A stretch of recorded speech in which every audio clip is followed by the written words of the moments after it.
All right.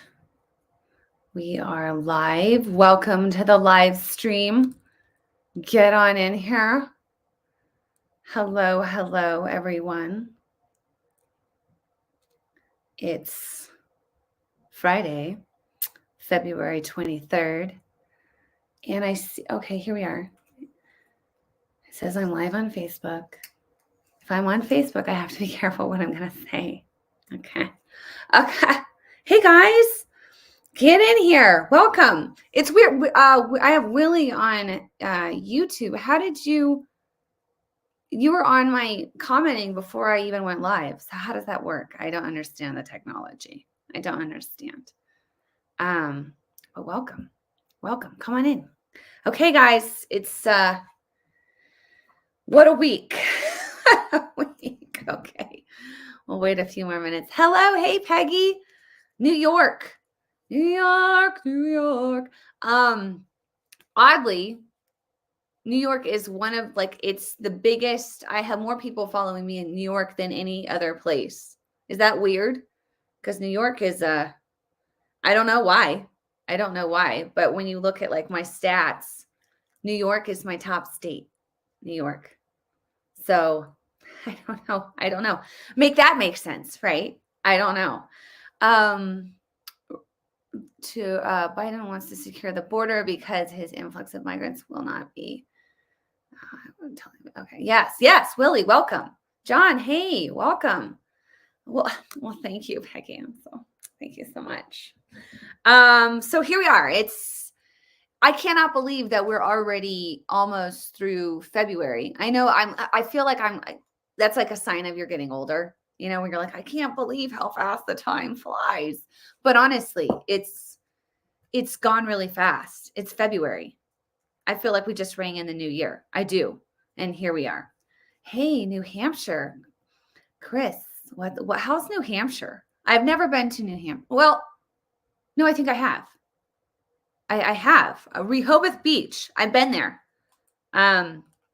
Years ago, I was out there. So I have been in New Hampshire. Beautiful, beautiful place. I'm in South Carolina and we'll be voting tomorrow. Nice, Robert. Good. Yes. I don't know why Nikki's still staying in the race. Honestly, again, make that make sense. I need to stop saying that. It's annoying myself now. Now I'm annoyed. Okay, let's begin. So what a week it's been. There's a lot to cover. I just kind of want to go through some and highlight some of the stuff that's happened this week. I also want to read your comments on what you guys are thinking. Solar flare. That's kind of an interesting thing. Supposedly the cell phone outages yesterday, I think Verizon and AT&T were hit. I was not impacted. And everyone I talked to was not impacted. So that's weird, right? Did anyone else did somebody on here have issues with their phone? Let me know, because we're hearing there were tons, but then everyone I talked to is like, no, I had cell phone service. I was fine. So maybe no one is using Verizon or AT&T. I don't know. But they're blaming it on a solar flare, which I find very interesting. It's saying, I read that a powerful X-class solar flare hit the Earth yesterday, causing radio blackouts over the U.S. and West Coast and much of the Pacific Ocean. The solar flare was spat out by a sunspot, and they named the sunspot AR3590. So, okay. Anyways, which has a volatile beta gamma delta magnetic field that makes it primed for X-class solar flares. The flare that hit the Earth on Wednesday was recorded as being a pretty high class, making it one of the most powerful solar flares. I don't know, and maybe I've just become, and I said this yesterday on Twitter because you can talk freely on Twitter. I just was like, or X, now it's X, but I don't know what's happened to me, guys, but I've become very cynical when it comes to believing anything I'm told, anything, and which is not good. I mean, that's not good either, to be such a skeptic that you just do not, it's but I feel like I've turned into that. Now when someone tells me something or the government says something or they report something, I don't believe. I don't initially believe. I used to be like, oh, okay, that's interesting. Solar flare. Is Is that what it was? A solar flare? That's so interesting. I'll have to, but was it a solar flare? Was it? I don't know. I don't know.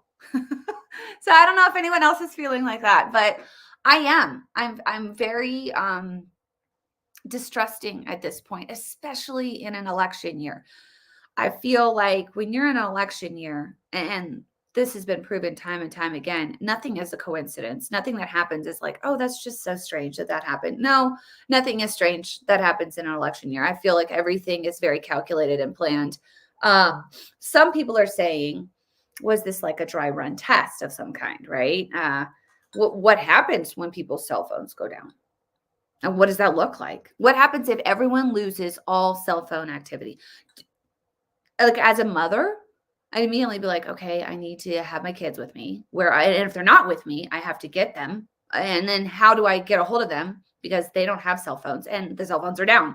So I'm kind of like that person that has like a plan. I'm like, I know where my kids are at all times and I know who has them and they're close to family. So I have like this whole plan. I'm like, if this happens, then this is what we're going to do. And this is where we're going to meet. If we have no way of connecting or talking to each other. And then if it's after a period of 24 hours, this is where I'm heading. Like that is actually something that I talk to family about. I don't know if anybody else, or am I just paranoid? But I'm like, this is what's going to happen. And after 72 hours, this is where everyone should be gathered. Okay. And this is how we're going to survive. I've always had that. Like, even when I was a kid, I just thought like that. I did.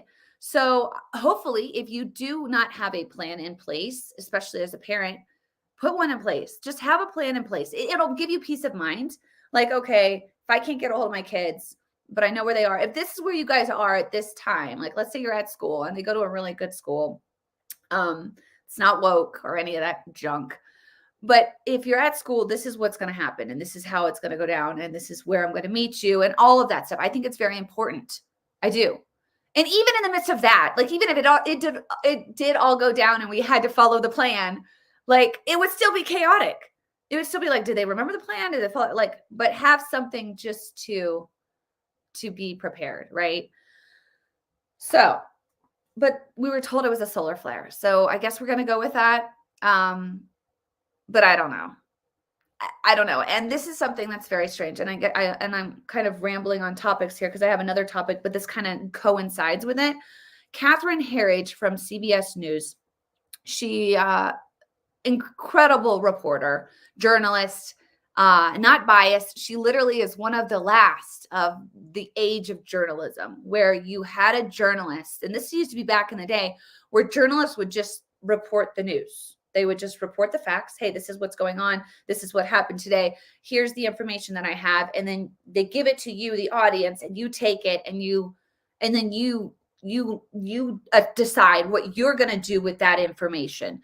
Nowadays, journalists are like, this is the information that we've gathered, and this is how you should think. And this is what was really going on. Like, this is how this is happening. Like, remember with the Biden's son's laptop. I don't know. Can I say that on here?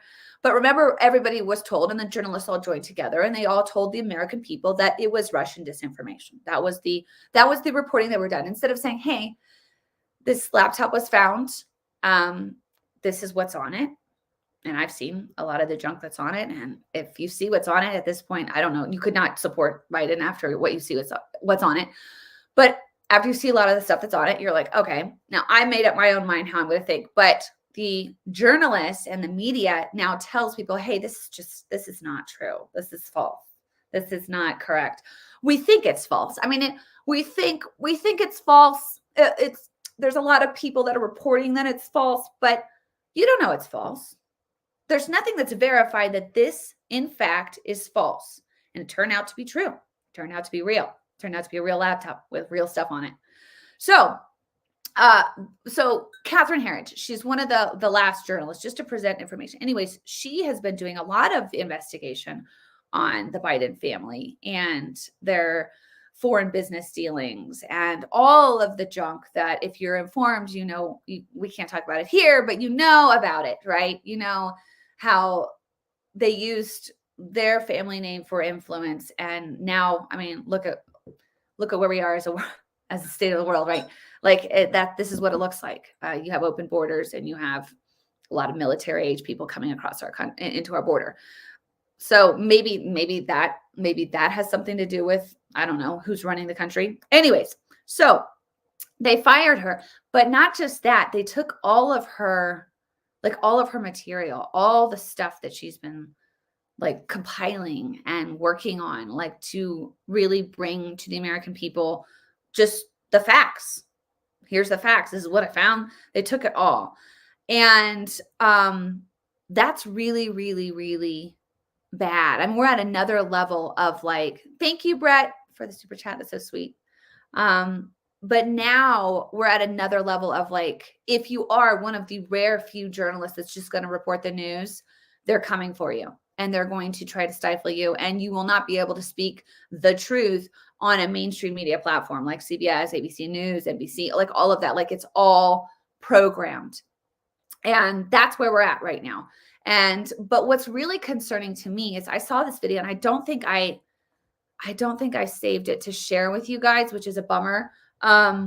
Maybe I could post it later, like on this stream, but it was Catherine Herridge, like less than a year ago. She's sitting there with like other people on this show, and it's like mainstream. I think it's CBS, like a mainstream, like morning talk show. And they're kind of like projecting what, 2024 looks like. And she's like, I don't think it looks good. And they were kind of like, what? And she's like, I feel like we're kind of like in a season for a black swan event. And when you study like black swan events, like what does that mean? That's just so like mysterious. What is the black swan event? Well, black swan event is when basically something happens or something occurs that prevents things from moving forward as normal, like prevents us from having an actual election, something like that occurring that literally throws everything off its axis. And so that's kind of like that's basically what she said. And it was kind of like, it's very ominous. And then shortly after, like within months, she's now fired and all of her information has been taken. So that combined with the solar flare, cell phones going down, I'm like, okay, all right, we got our plan. Does everybody have the plan? Does everybody have the plan in place? Are we ready? Are we set? Because if this goes down, do we know what we're going to do? And that's kind of where I'm at. So that's kind of something that really struck me. And it's just been, how it's just kind of running through on your mind. You're like, okay. And I think this woman's very informed, way more informed than I am. And she's seen stuff that I have not had privilege to see. And here she's saying, I don't feel good about it. I feel like we're due for some kind of, something caused her to say that, right? Something, I don't know. So plus with that, I don't know, people have told me to watch this one movie. And I remember I was on with Ken Matthews a few weeks ago and we were talking and he said, you got to watch this movie. What is it? It's the Netflix movie. The Obamas helped produce it. Julia Roberts is in it. What is it? It's like the end of the world kind of a thing, but I watched it and it's basically about like technology, like a cyber attack of some kind that literally collapses everything. And how long do you have when that happens? Like how are you going to survive if technology completely stops, if it shuts down, all the grocery stores are raided, food's gone. And then you got to think this, and I hate this. I don't want to be so dark, but this is my mind that I'm just sharing with you guys. But then you think like a lot of our vehicles are powered electronically, right? If you don't have a car that's from, I think it was like it's got to be before the 1980s, I would think. Most of them are run and operated electronically, like they have chips, right? So those chips wouldn't work. So then how would you get from one place to another? I don't know. I'm thinking about this all the time. It's okay. So that's something that's happening this week. Not this week. Hopefully not this week. Hopefully never. Let's just pretend it's not happening. That's what I want to do. But I can't because that's just not my mind. I'm always like, and then I talk to my husband and he's like, oh my gosh, Rachel, just look at the sunshine, right? Look at the blue sky. Everything's going to be fine.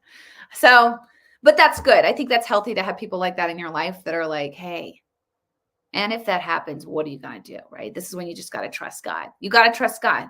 You have to trust God, and you have to give it to him, because at the end of the day, he sees it all. He knows it all, and nothing's catching him off guard. And he does love us, and he does care about us. And there's a plan. Like, he has the ultimate plan. And if you read the scripture, you know the plan. So that gives me peace of mind. Another thing, Biden now is considering taking executive action to restrict those who seek asylum on the U.S.-Mexico border if they crossed illegally and not through a port of entry. Okay, let's just talk about this for a second. Biden is now considering taking executive action to stop this complete illegal flow of immigrants coming into this country. And if they're claiming asylum, according to current immigration law, they are to go through a port of entry. Well, the Biden administration has been like, who cares about the ports of entry? Come on in, open the border, let's go. And since Biden has gotten into office, over 7.2 million people have crossed our border, our southern border. You guys, that is insane. But what's even more insane is that Biden could have implemented this executive order on day one of his presidency, and he didn't. He didn't. I think that should speak to everyone, even if you're a lefty on here and you like to troll me and you're like, we love Biden, we hate Trump. Like, he could have done something 3.5 years ago, and he didn't.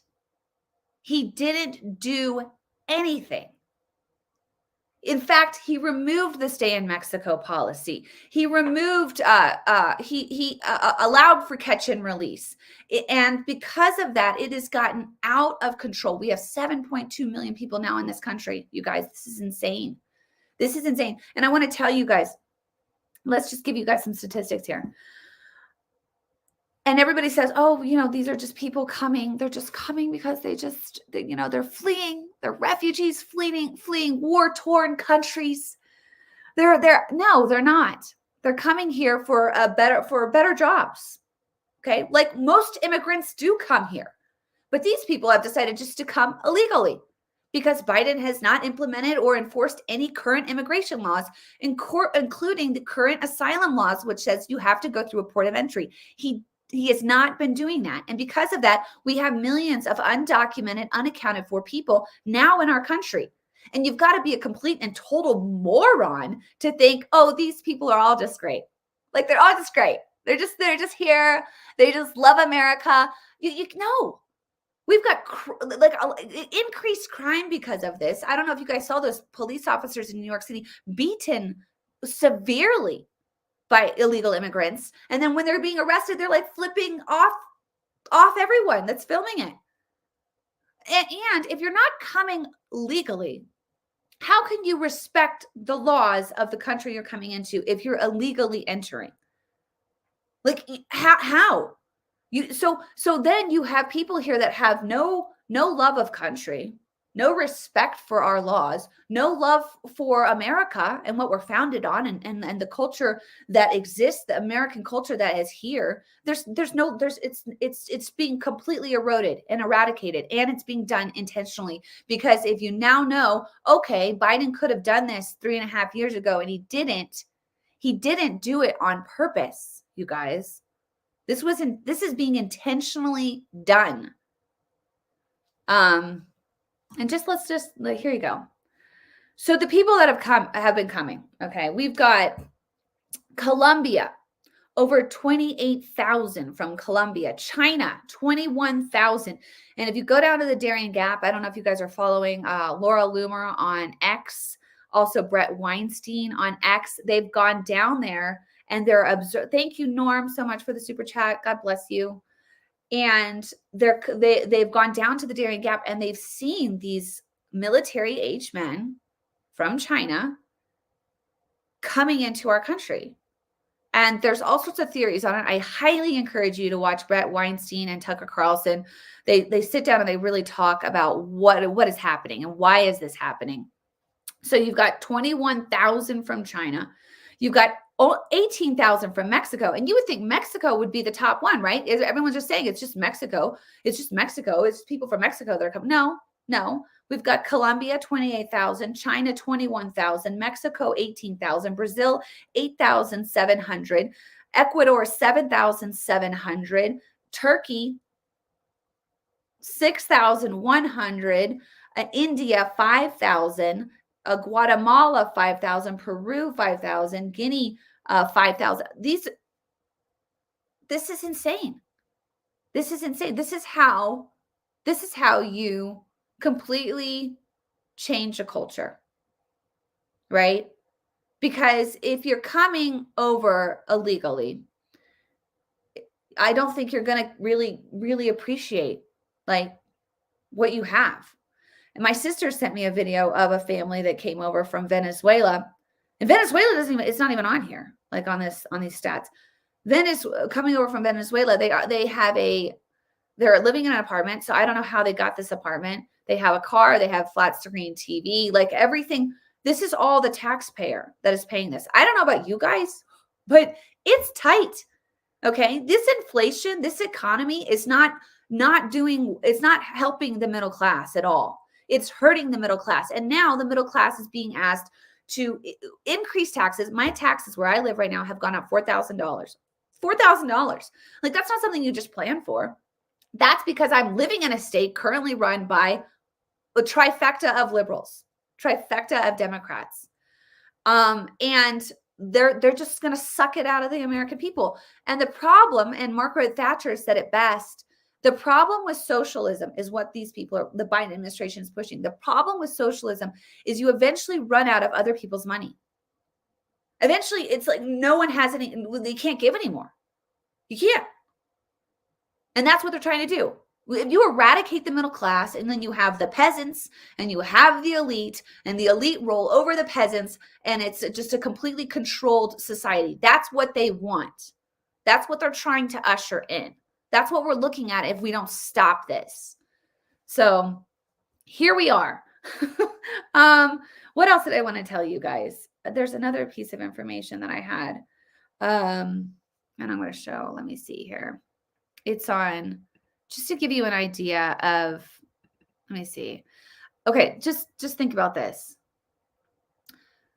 From 1892 to 1954, that's 62 years, right? That's 62 years. Ellis Island had 12 million people come in through Ellis Island. Okay, so that's a span of 62 years from 1892 to 1954. 12 million people. Under the Biden administration, in 3 years, from 2021 to 2024, we have had 7,298,000 people come into America. And almost all not done legally. Like that's shocking. And what's shocking now, and what says it just completely blows the Biden's cover that, oh, now I'm going to consider taking executive action on this. Now I'm going to consider doing something about this when you could have done something about this 3.5 years ago and you didn't. Why didn't you? Why? And if you're a thinking individual that has the ability to think freely and you've not been completely indoctrinated, you got to say, well, if you could have done something and you didn't do something, then you intentionally let something happen. Right? Right? Like if I see a car coming down the road and I'm watching a toddler, because my kids are older now, I'm watching a toddler and I just don't make the motion to get the child away from the road so they're not in harm's way, I'm intentionally allowing something to happen that could be bad. That's what this administration has done. So anyways, that I can't get over it. Like I don't think I'll ever get over all that has happened in 3.5 years to our country. It's unreal. And I want to show you this quick clip because while all of this is happening, we've got, military age men crossing into our border. We've got China circling Taiwan. We've got Kim Jong-un in North Carolina threatening to use nuclear weapons. We've got Russia and Ukraine still going at it. We've got Israel and Hamas still combating. With all of that going on, all of it going on, our Secretary of State, who's in charge of foreign policy and how we negotiate with other countries and make sure our policies are in place and how the U.S. interacts with other countries. And while all of that's going on, our Secretary of State is doing this. So language, the list of do not use phrases.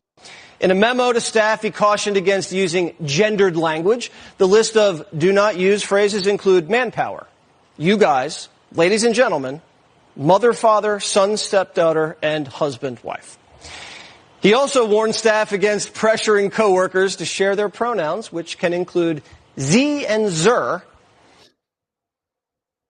So, wow, right? Like, okay, that it's like the crazies are in charge. The crazies are in charge, you guys, and it's just nuts. My goodness. Because that's what we should care about right now. Removing the term mother and father.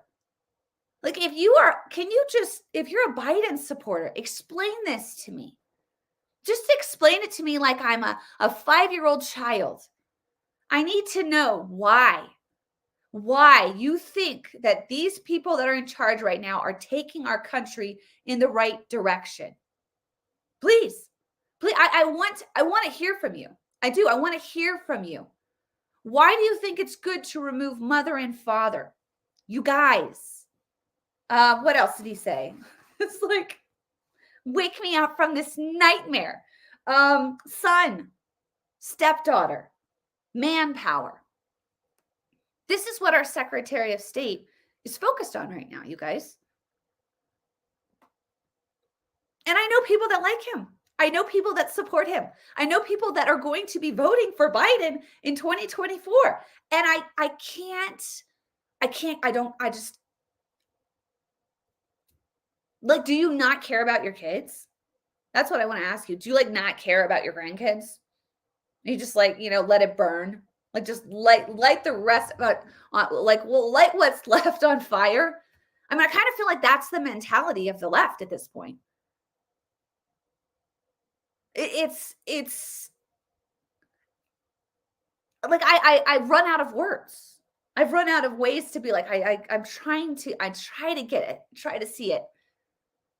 And I think, and a lot of it has to do with our education. I think a lot of them have been brainwashed. I think a lot of them have been indoctrinated. I don't know if you guys know who Bill Ackerman is. He's a big hedge fund, very wealthy businessman, entrepreneur. He's got a very big following on X. And he went to Harvard graduate. He's been very outspoken on removing now she's been removed, Harvard president because of her plagiarism. And but he spoke about how after he went to Harvard and very successful, he sent his daughter went to Harvard, and she has come out a Marxist, come out completely brainwashed. Allegedly, that's what that story is. I've never talked to her or him, but that's what I was told when this was the story was reported. And it's like these people, they are sitting under professors that do not love this country, that hate America, and that literally want to completely change everything about who we are, what we're founded on, what we believe in, all of it. And then we send our kids off to these universities and hope that they hold on to the values that they've been instilled with at home. And that's just crazy. That's crazy. We have to change this. We cannot continue to do this. We can't. And I remember I remember going off to school, and I went to, graduated from Colorado State University. I went to two other schools before I ended up there and then graduated. But I remember, and I was in this is the early 2000s. And I remember sitting in a class, and we were still kind of in a good place at that point. But I remember sitting in a class being told to hate the patriarchy, to hate white men. White men have ruined, they're the evil ones. And I remember sitting there thinking, this lady's nuts. Like that was my, and I'm hearing this and I'm like, okay, like this lady's crazy. What is her deal? And then I remember sitting in a class, with literally, I was the only white person. There was one other white person in the class. And it was a study, and I was literally called out and told to hate myself because of the color of my skin. And I remember thinking, no, I'm not going to hate myself because of the color of my skin. And but the only way I was able to hold on to that and to be able to push back and even argue with people that here I am surrounded, I am the minority in this class, completely outnumbered. The only way I was able to stand up and say something and be like, no, is because I knew who I was in Christ. Because I knew my identity, who I was in Jesus. And that God fearfully and wonderfully made me in my mother's womb before I even took my first breath. And I knew this contradicts everything that I believe in as a Christian, as a believer in Christ, a believer in God. And God doesn't make mistakes. Like God doesn't create someone, oh, I didn't mean to make this person white. Or, oh, I didn't mean to make this person a female. Or, oh, I didn't mean to make this person a male. Like we are fearfully and wonderfully made by the Creator. God designed us to be who we are. And to then turn and begin to hate what the Creator made is such an abomination to the Creator. And I was like, I cannot accept this. I will not accept this. This is a lie. You're speaking lies. And this is coming straight out of the pit of hell into this classroom, and I'm not going to receive it. And I countered it. And that's what we have to do. We have to begin to rise up. And especially if you're a child of God, you have to begin to say that is contrary to everything that my faith says I am, that God says I am, and I'm not going to receive this. And it's being pushed on our kids. It's being pushed in classrooms. It's being pushed across everything. It's being pushed in the new AI technology, which I wanted to mention to you guys. I don't know if you guys saw this, but Google recently put out their AI chat box, the Gemini or whatever, and Gemini, somebody programmed it to not recognize white people. To not recognize white people. What? Yes. Like it became a joke yesterday online. It was asked, show us a picture of the Pope. Now, there's never been a black Pope. Okay. And it showed a black Pope. It was also asked to show Vikings. Vikings are white people. Okay. Whether and they're white. They're from Scandinavia, Norway. like they're white people. And it showed black people dressed as Scandinavians. And so somebody, and then when you start to research who this person was that's behind a lot of this, it's a white woman that feels guilty. She was, they got to her, man. They sat her down in that classroom and they told her to hate who she is, hate the color of her skin, and she absorbed it. She absorbed it. She felt terrible, and she was launched into the world, got a job at Google, and now she's telling everybody else that we should hate white people too, even though she's white. Like, it's so messed up, and it needs to stop. It doesn't matter what color you are. Doesn't matter what gender you are, and there are only two. Gosh, good luck to me on Facebook with saying that.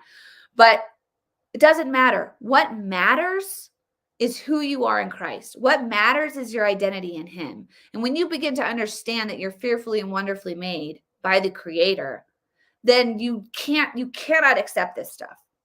You can't tiptoe around it. You have to be honest. You have to be honest and bold and courageous in your faith. And that's what we're called to do, especially as Christians. And my message is to Christians. My message is to tell Christians to rise up in this time. You got to speak the truth. You got to be a light in the darkness. But that's just so messed up. It's just so messed up. And I don't mean to start preaching on you, but I'm done with it. I'm done with it. I'm done with it. And I know that it started years ago and it's seeped in and it's infiltrated every single thing. And for some reason, people that want to educate, people that they get into these classrooms and they weasel their way in and they begin to speak lies to these children. They begin to speak lies to the students and they begin to sow seeds. And then another professor, another teacher comes along and begins to water those seeds. You cannot allow those seeds to take root. Can't. Not going to do it. So you have to be on top of it. You have to be on top of what your kids are learning. You have to be on top of who they're learning from. You have to be heavily involved in everything. And I would really, really question whether you want to send them off to a university to be indoctrinated.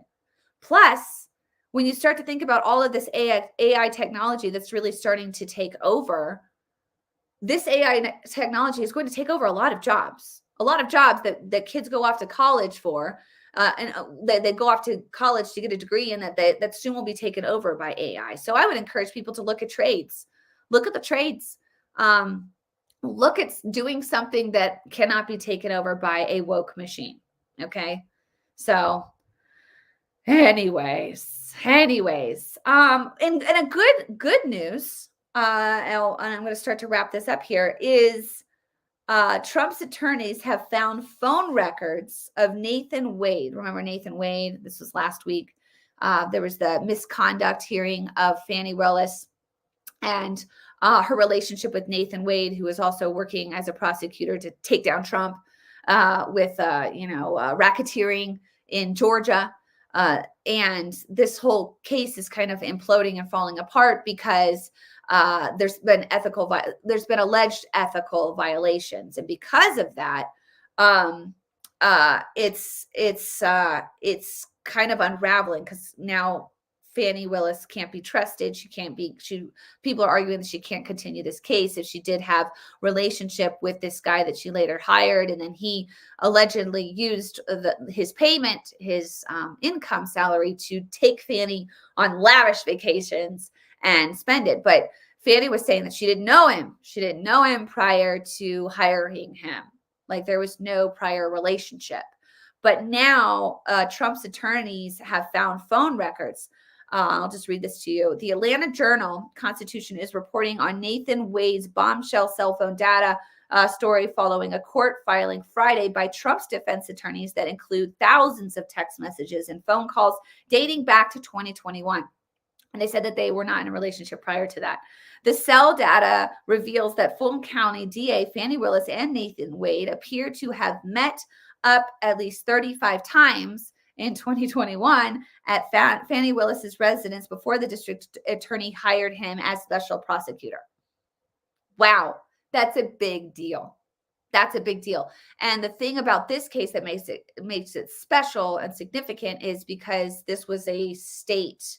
This is state. And if Trump were to become president again, he could not pardon himself if charges are brought through state. He can pardon these other indictments because they're federal, but this one was special because he would have to actually serve the time. But now this case is literally falling apart. It's showing that these two allegedly lied, and so this is a big deal. It's a very big deal. It's very good for Trump.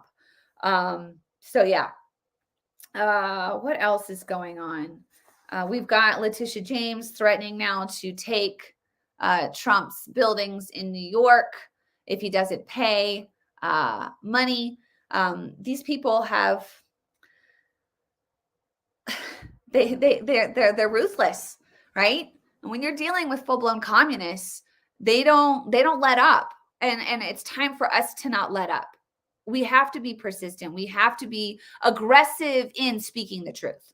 You can't sit on the sidelines at this point. I mean, my goodness, if you love your country, begin to speak up. If you love your country, and don't I'm not calling people to be crazy or violent or argumentative even, but you have to speak the truth. You have to begin to say, even this is what I say to people, because some people are like, it's just hard. It's just difficult. I just don't know. Just, you can be in a room full of people and they can be talking about something or bashing someone or whatever, and you could just say, I disagree. And I've been in a situation before where women were talking and they were all, and I simply just said, I disagree. I disagree. And when you do that, you allow other people in that room, in that moment, to feel like, oh, then I don't have to agree with the loudmouth either. I don't agree either. It gives liberation to the situation, right? It sets people free from having this group think mentality where you're like, everyone, oh, this is how we think, and this is, and I guess because no one else is saying anything, then everybody else agrees, but that's not necessarily true. That's not necessarily true. Often you just have to say, I disagree. I'm not, and then if you don't want to debate, that's fine. I don't want to debate. I don't want to get into a big argument, but I disagree and I see things differently than you do. So that's it. That's all you have to do. And it allows everybody else in that room to be like, oh, okay, well, maybe I think differently too.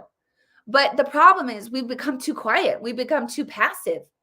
And while you're being passive, you're letting communists take over this country full blown. So start to speak up. That's what I'm encouraging people to do. Speak up. What else? Let's look at some of your comments. The black swan is that they will throw Trump in jail. They'll throw Trump in jail is what Eric is saying. Could be. That would, like you said, that could cause a lot of issues. Yes, there's power in numbers. If we all come together, we will be unstoppable. Amen. Yes. And don't think that you're outnumbered, because often I think it's easy to think like, oh, the media and Hollywood and all of these woke people at these companies, implementing this DEI junk. Like you think that you're out, but you're not. You're not outnumbered. When you begin to actually talk to people about issues, and even the trolls on here, like they would admit that they don't align with how far the left has gone. Like the fact that you can't say mother, father, like what? I'm sorry. Like that's crazy. That's crazy. And I'm not going to align with crazy. Even those people in the middle that can't stand Trump, you know it. You know it. You're on here watching. You troll me all the time. Like you know it. Like that's like, you can't say you guys. Do you align with that? Do you think that that's normal? Like honestly. So anyways, I wanted to end it with this. I want to show you guys a quick video I made, because I am hearing stories of people waking up. I am hearing stories of people being like, I didn't see it. But now I'm starting to see it. There are people, and it might just be one, right? But this little piece, this is satiric piece, and you probably have not, if you're on Facebook, you probably most likely haven't seen it. It's from it's a true story. It's a true story. It was inspired by the other day I was online and this woman posted, a lefty woman. She posted a picture of her in all blue, and she's living in a red county. She specified a red county, red state, and she was so happy to wear her all blue to go vote. Like it was her primary. She's going to go vote, and she's in her all blue, and she's going to really show everybody there that she's just a proud lefty, liberal woman. And, she's going to give it to them. But she's living in a red county, in a red state. And I'll tell you this, if you are living in a red county, in a red state, you are avoiding leftist policies. If you like leftist policies so much, go live in a leftist county, in a leftist state. Go live in San Francisco. Oh, I can't afford San Francisco. Exactly. Go live in New York City. Go step over the feces as you try to make your way to work. Honestly, don't go to a red state and vote blue. Whether you realize it or not, you are avoiding the policies that you're then voting for. So I'm just so over it. And so she inspired me. And just so you know, lefties, trolls, you inspire me. You do, because I create material based off of you. So I thank you every single day. Know that you're providing me material and it's awesome. So here we go. My name's Tiffany, and I want to tell you guys a little bit about myself. I just recently moved from a blue state to a red state, and I had to get out of the blue state because the crime was out of control. Like, it was getting really, really dangerous to live there. And there was so much homelessness, and the taxes were so high that I could not afford anything, like barely anything. And there was a lot of drug use and feces on the street. I used to walk to work and feces like all over the place. It was bad. And so much homelessness, you guys. And so I was like, I have to go. So I moved to a red state, and now I live in a red state, in a red county, and there's very little crime, very little homelessness. I still actually walk to work, and I do not have to change my shoes when I get to work. There's no like needles on the ground. And the taxes are really low, so I can like buy things again, which is awesome. But I want to tell you guys that I'm wearing all blue today because today is my state's primary. And I am so excited to vote all blue ticket today, because the state that I live in now is nothing like the state that I left.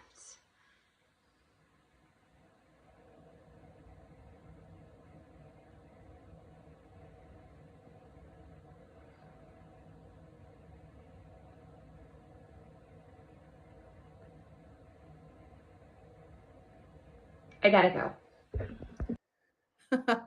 So that's that. And you know, and then a lot of people argued with that one because they're like, you know, they don't have that revelation, Rachel.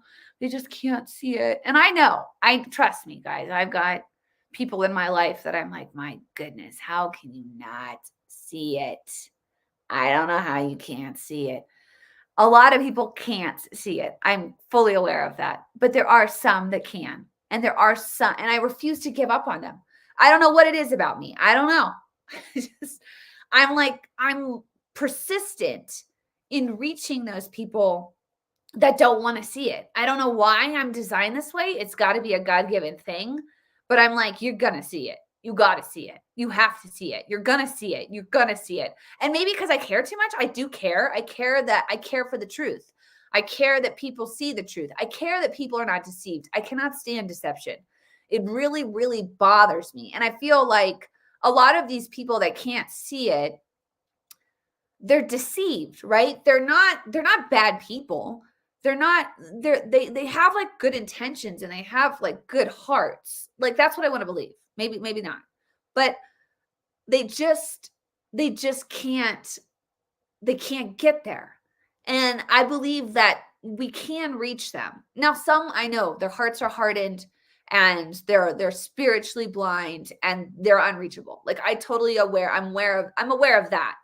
But I also believe that there's some people that don't let up on it. Like, just don't let up on it. And prayer, I really believe, like, if you combine prayer with continuing to speak the truth, that you will get breakthrough. You will get breakthrough. So don't let up. Continue to speak the truth. Continue to shine a light. And, you know, that's what I do. I try to use comedy. I try to use humor. I try to use satire and ridicule in some ways. Like, I will be like, this guy, this is your guy. Like, this is your guy. I try to show them through humor and comedy, like, this is crazy. Like, I'm sorry, if your guy is telling you can't use the word mother, or father or son or daughter, or like he or her, like that's your message. Like, just pump the brakes for a second and think about it. And so my goal is to shine light on that. That's what I do.